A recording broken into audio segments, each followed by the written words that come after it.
Ladies and gentlemen, happy Sabbath and welcome to Ugashi Scaman TV, the Tourist Man, Black Africa. William Samuel Ruto, the President of the Republic of Kenya, is staring at a nightmare. Over 150 members of parliament are planning to ditch William Samuel Ruto. Over 150 members of parliament coming from Mount Kenya, Ukabani, Kisii, and Western are actually planning what we would call a mass exodus. They are going to desert William Samoei Ruto.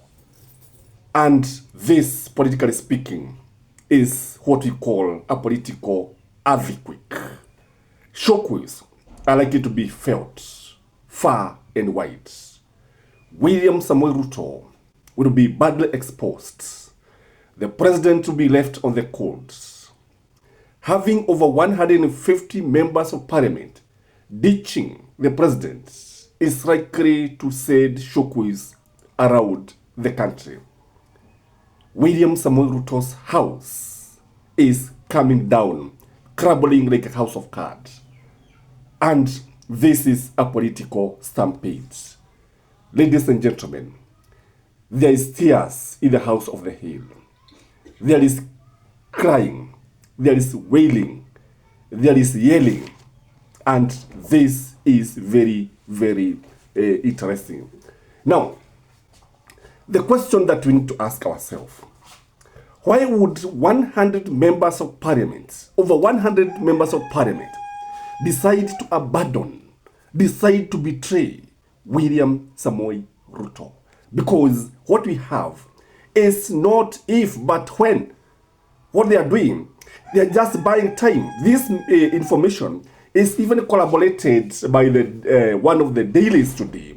Is it whatever? One of the dailies, I think, the People's Daily is also having the same message. I also saw it somewhere else. But our people on the ground are telling us, members of parliament are actually with William Samoei Ruto. Because William Samoei Ruto, if you abandon him, if you leave him, he is likely to isolate your region.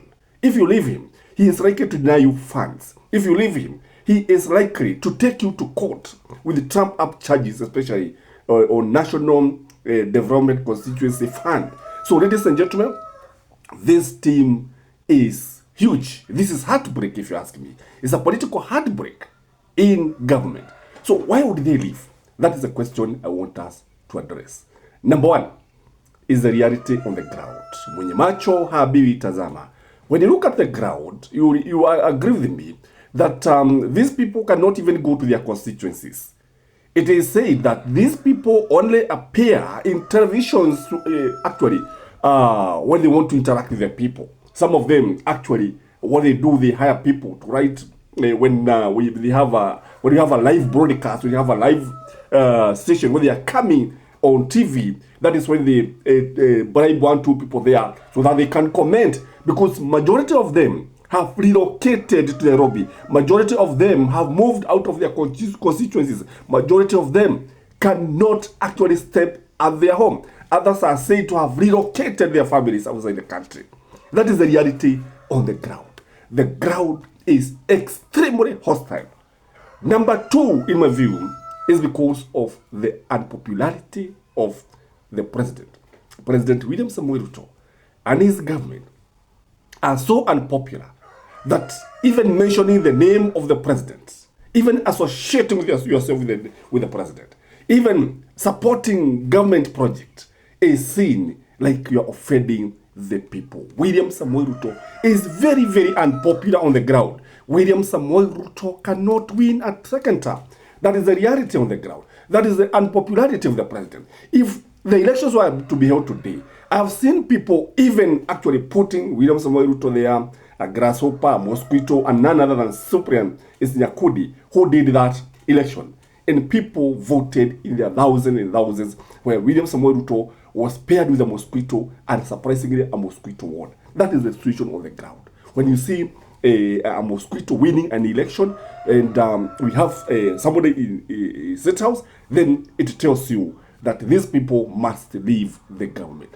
The other reason why they are planning to leave the government is because of the Gen Z's uprisings. You agree with me that when you look at the counties I've mentioned, when you look at the Western nation, when you look at the Mulebe nation, when you look at Ukabani, when you look at Mount Kenya, you agree with me that the Gen Zs are very, very angry. It is in these regions where we find majority of the Gen Zs have been abducted, majority of Gen Zs being actually tear gassed by the government, and some of them being arrested arbitrarily. So when you look at the situation, you agree with me that the Gen Z uprising is giving these guys sleepless nights. And because of what is happening, because we saw some of them, like now yesterday, we saw somebody who was trying to speak in Kisii, and in presence of Matiang'i, the man could not be able to speak. Anytime he would speak, people would respond in unison, one term. So the Gen Z is sending these guys home. Now, when you look at places like Western nation, it is because of the coming of new leaders like Natebea. Because if you associate yourself with, say, Papua Roma, or you associate yourself with a gentleman of Western politics, that is Musalia Mudavadi, you agree with me that nobody is going to vote for you. These are spent forces. These are people who cannot win an election. So when the coming of Natebea is something that is making, like now, the Western nation, try to align themselves with this. It is also about 2027 general elections.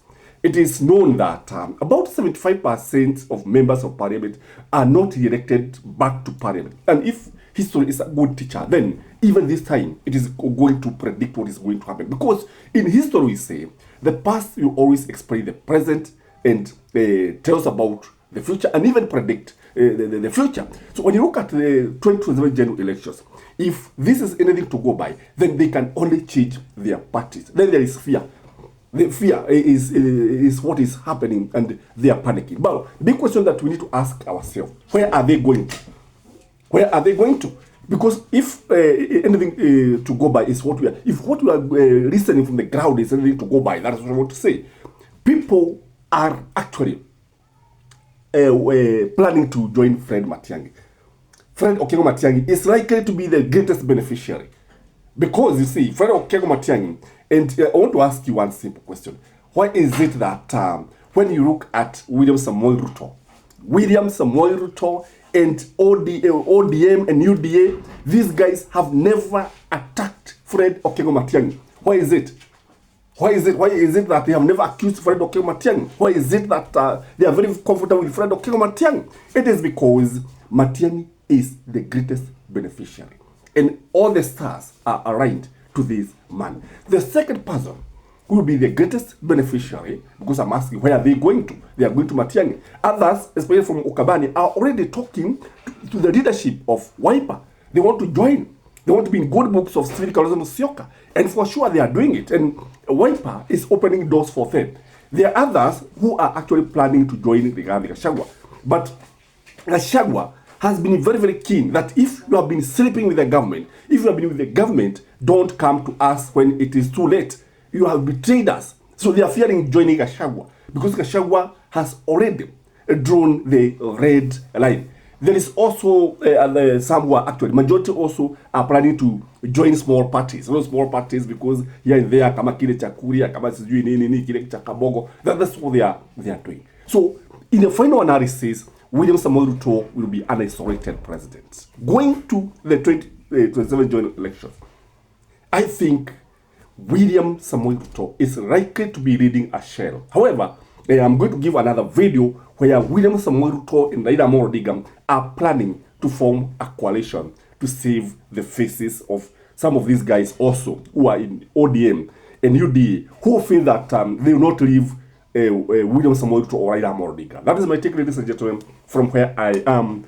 I'm telling you, the power is now shifting back to where it belongs. Power belongs to the people. That is the truth of the matter. Bye-bye.